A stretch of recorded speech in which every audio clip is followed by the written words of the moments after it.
La paz del Señor esté con cada uno de ustedes. Muchas bendiciones, hermanos católicos y amigos.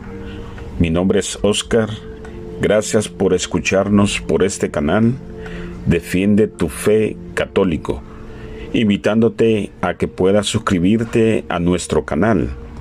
Y a los que aún no se han suscrito, los invito a que lo hagan. También dale like al video para que YouTube lo pueda recomendar a muchas personas. Bueno, hermano, te invito a que hagamos esta oración.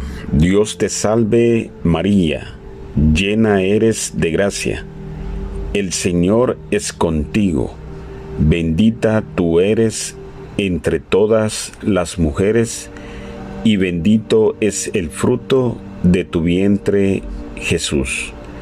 Santa María, Madre de Dios, ruega por nosotros, pecadores, ahora y en la hora de nuestra muerte. Amén. En nombre del Padre, del Hijo y del Espíritu Santo. Amén. Bueno, hermanos y amigos, estamos con otro tema más.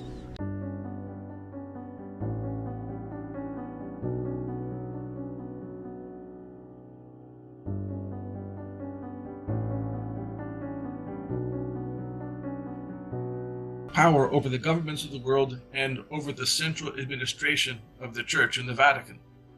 So let me ask you this for 1 second.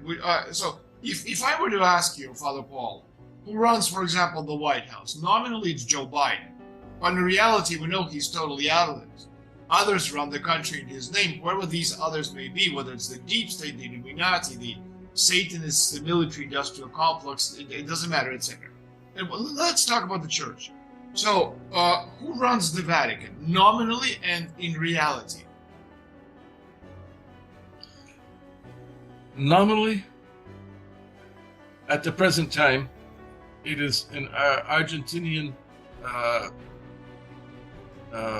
anti-pope, to be frank, a man who is not qualified.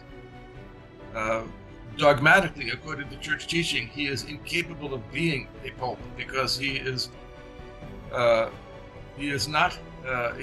publicly defective from the Catholic faith, which means he is not capable even of being a pope. That's Jorge Bergoglio. He is not fully in power because he must follow orders from his superiors in the sect of Freemasonry. So, who is really in control, though the names are unknown.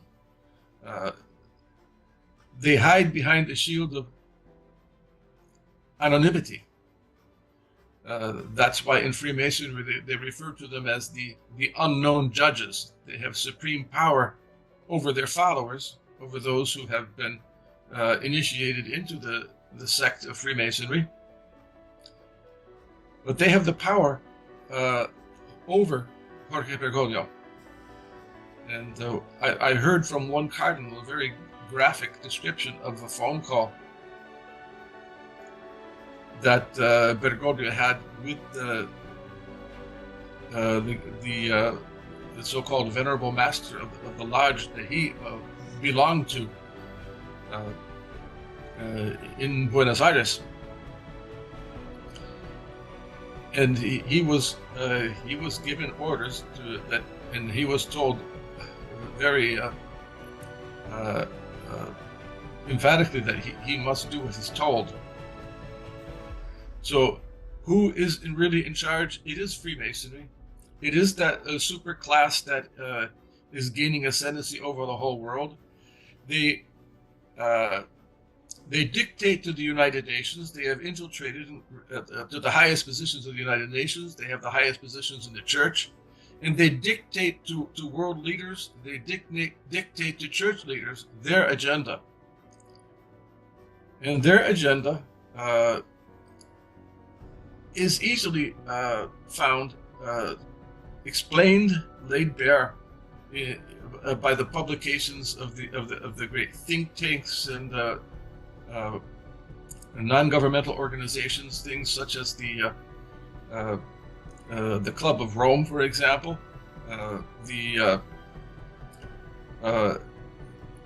the policies of the United Nations for depopulation of the world.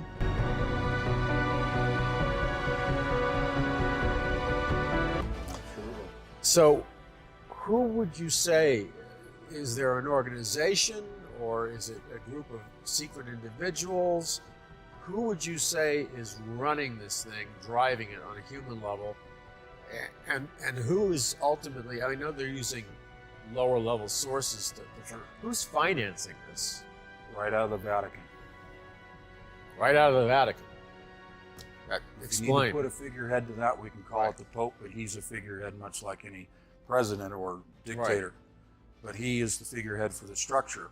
The Vatican finances and creates the governmental controls for the entire world. It doesn't matter the culture or the government. Everybody in lockstep takes their orders from the Vatican, but it's easy enough to see. It isn't that occulted. And therefore, who's running CERN, who's pushing the agenda, comes right out of the Vatican. Malachi Martin, that Satanism had penetrated the Vatican. Reached an epoch. Right, right.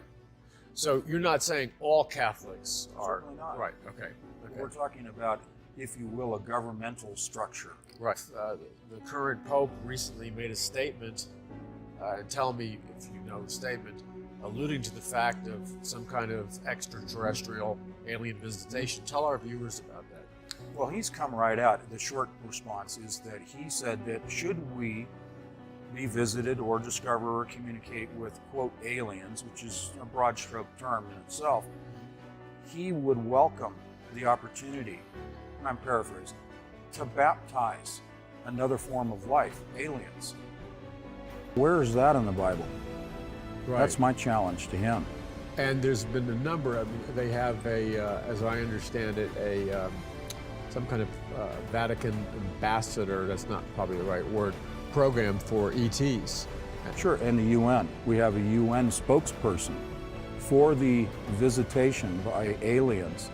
That person, I forget her name at the moment, but she is our world representative. Take me to your leader scenario. O le Nazioni Unite, questo, quando loro parlano, se siamo un'umanità dobbiamo ubbidire.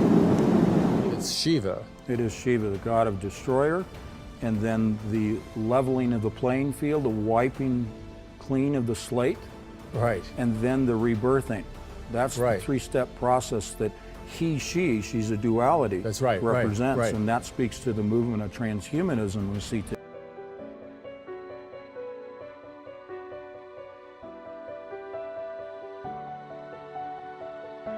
Creamos y destruimos.